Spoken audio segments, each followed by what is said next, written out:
Muchas gracias.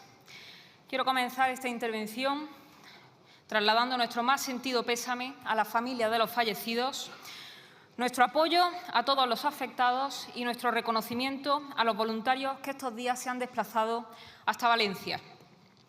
Señor ministro, me imagino que hasta usted reconocerá que no es usted el que debería estar aquí haciendo esta comparecencia, pero como es una herramienta intercambiable más de Sánchez, le han encomendado la ardua tarea de defender lo indefendible y por eso ha optado por agotar el trámite sin ningún tipo de autocrítica, esperando que su tono le restara un ápice de responsabilidad a su Gobierno.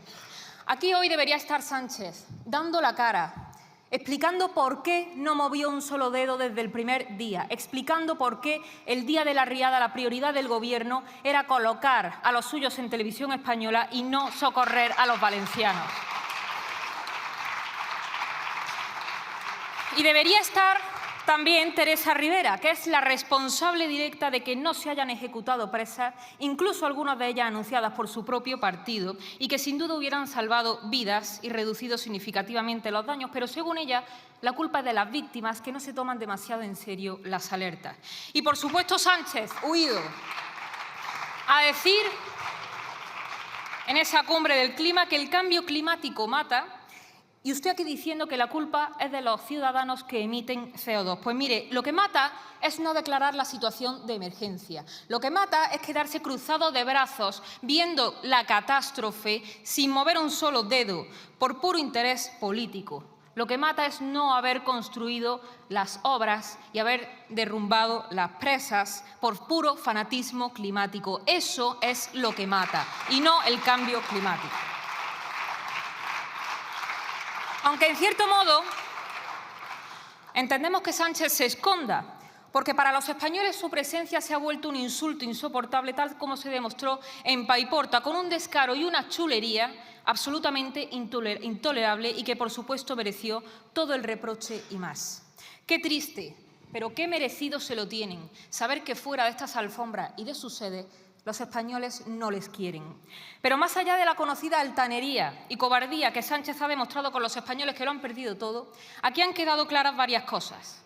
En primer lugar, que tenemos un Gobierno malintencionado que ha actuado con dolo, que ha abandonado a los valencianos a su suerte, vengándose de que no hayan elegido un Gobierno regional del Partido Socialista, que tenía pleno conocimiento de la gravedad de los hechos y que no actuó. Y la prueba de su mala intención es que cuando a ustedes les interesa, ustedes retuercen la ley hasta la extenuación para beneficiar a sus socios separatistas. Son incluso capaces de modificar sentencias condenatorias firmes cuando no les favorecen. Pero cuando hay que salvar vidas, ustedes de repente se ponen exquisitos con las competencias y dicen que no tienen ninguna capacidad de maniobra ante la mayor catástrofe natural de los últimos tiempos. ¿Qué considerados son ustedes con las cosas que les interesan? En segundo lugar, que el Estado de las autonomías es un Estado fallido, por ser un Estado al servicio de intereses políticos y no de los españoles. Un Estado que es un cadáver sostenido por el bipartidismo que solo cree en mantener sus 17 parcelitas de poder y que asiste con los brazos cruzados a todo tipo de desastre. Desde las amenazas hasta nuestra integridad territorial, hasta un desastre natural cuyas consecuencias se podían haber evitado en gran medida y que no se han evitado precisamente por culpa de sus deliberadas deficiencias. Desde la incapacidad manifiesta de un Gobierno valenciano que no envió la alerta a tiempo hasta la omisión del deber de socorro del Gobierno de España por puro interés político.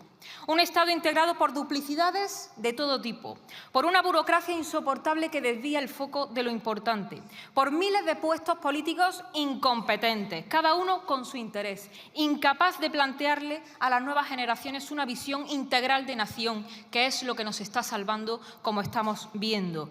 Y en cambio nos venden las bondades de haberla troceado en reinos de taifas que no funcionan ante una catástrofe, pero que son implacables con los españoles de a pie.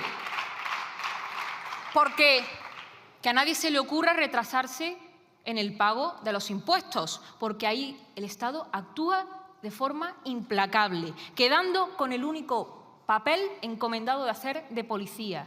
Y cuando un Estado actúa así, perece al primer soplo de fe colectiva y nacional, como estamos viendo. Y en tercer lugar, por supuesto, los españoles están muy por encima de su Gobierno. ¿Cómo puede ser posible que desde el primer momento pudieran llegar hasta allí cientos de españoles limpiando las calles y, sin embargo, allí no hubiera efectivos atendiendo a las familias que se habían quedado aisladas viviendo en el fango?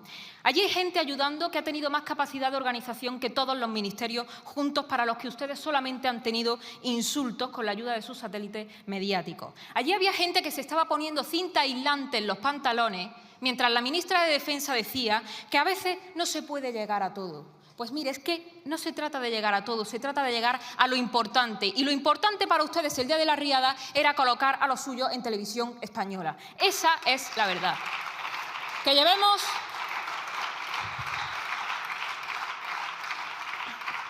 llevemos 2 semanas desde la riada, con gente anónima dando lo que no tiene, haciendo en las calles de Valencia el trabajo que debía estar haciendo el Gobierno desde el primer día.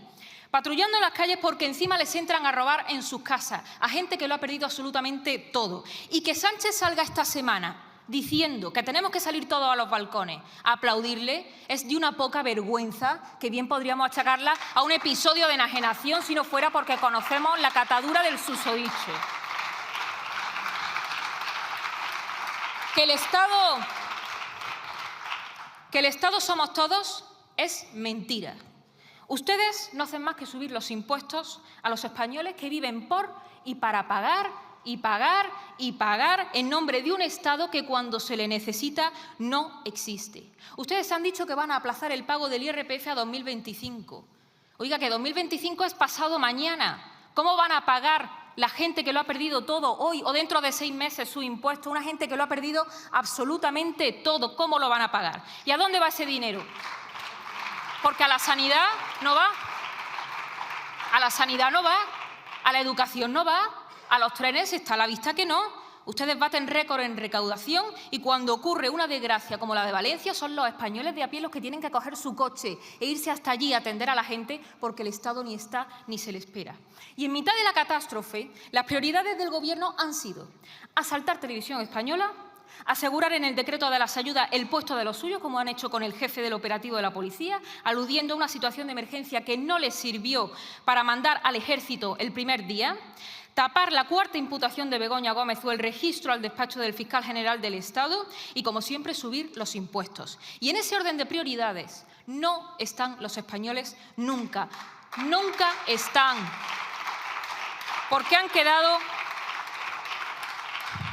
Porque los españoles han quedado relegados a la mera condición de siervos fiscales, que no merecen nada porque nunca se les exprime lo suficiente. Donde hay una desgracia para los españoles, el PSOE siempre ve una estrategia política. Es nuestro momento, escribía la ministra de Igualdad, por mucho que luego borrasen la foto. Y por eso el último chantaje ha sido condicionar las ayudas de los valencianos a la aprobación de sus presupuestos, utilizando a las víctimas para que la oposición les legitime. Lo que tenemos es un Gobierno que se ha desentendido de su responsabilidad de la forma más zafia que se recuerda. Si quieren ayuda, que la pidan. Su actitud de desidia con cualquier región española que no esté en manos de sus socios es la misma que se tendría hacia un país extranjero, o incluso peor, porque cuando tuvo lugar el terremoto de Marruecos apenas tardaron unas horas en enviar la ayuda. Pero como en Valencia no gobiernan los suyos, pues que se aguanten los valencianos. Ustedes no tienen ningún tipo de moral. Tomar el mando no era una opción. Era un deber porque además la ley les obligaba a ello. Declarar la emergencia de interés nacional y activar el Plan Estatal de Emergencias de Protección Civil y el de riesgo de inundaciones era un deber de diligencia inexcusable. El Departamento de Seguridad Nacional mandó una nota a Sánchez el 29 de octubre a las 8 de la mañana. ¿Por qué no desplegaron al Ejército ese mismo día? ¿Por qué no mandaron a la UME y a la Guardia Civil? A ustedes les hubiera bastado con aprobar un decreto, como hacen con tantas otras cosas que sí les interesa. Y no lo hicieron porque ustedes no ven personas, ven súbditos a los que premiar si tienen su carné o a los que castigar si les dan la espalda en unas elecciones. Donde un Estado eficiente hubiera tenido a la fuerza y cuerpos de seguridad y a médicos, España ha tenido gente llegada de todos los rincones, rescatando fallecidos, llevando comida, limpiando las calles y atendiendo a los vecinos mientras el Gobierno rechazaba la ayuda extranjera. Y esto, que es la viva imagen del gran pueblo que es España, no deja de ser la otra cara de la moneda de unos gobernantes traidores. Porque a los trabajadores a los que usted ha mencionado, a los trabajadores públicos, ustedes los tenían maniatados, pidiendo a sus jefes que les dejasen actuar. teniendo el no por respuesta, porque sus jefes, a su vez, dependen de políticos cuya prioridad es ponerle de rodillas frente a sus intereses de partido. Y lo que nos quedan son españoles tratando de sobrevivir a ese Estado que financian con sus impuestos y que en realidad les desprecia, porque solamente son el pueblo. Hasta hace poco la consecuencia de esto había sido económica, pero aquí hay mucha gente que ha perdido la vida y eso marca un punto de no retorno. Porque todos ustedes han estado poniendo parches y paños calientes toda la vida, los unos y los otros. Los unos, el Partido Popular, que desplazó la batalla cultural por la gestión y han demostrado que ni batalla cultural, ni gestión, ni nada. Y el Partido Socialista, que se dice en el gobierno de la gente y de la justicia social y se han quedado inmóviles viendo cómo se destrozaban los barrios obreros de Valencia, demostrando que solo son una clase privilegiada que se alimenta de la desgracia de los españoles más humildes. Y debajo del abrazo del bipartidismo, de ese abrazo insostenible del bipartidismo, que comparte el Estado fallido de las autonomías y las políticas verdes que todos ustedes votan juntos en Europa, están los españoles. Españoles que están ayudando y que no van a tener ningún privilegio. A esos españoles no les van a colocar ustedes sin ningún consejo de administración, ni van a cobrar grandes sueldos. Y precisamente ahí radica su grandeza, porque lo hacen con una verdadera vocación de servicio que le falta a mucha gente aquí, sin esperar nada a cambio, movidos por unos principios que han logrado imponerse en una época de egoísmos y de intereses espurios. Esa es la España en la que nosotros creemos y por la que siempre vamos a luchar. Muchas gracias.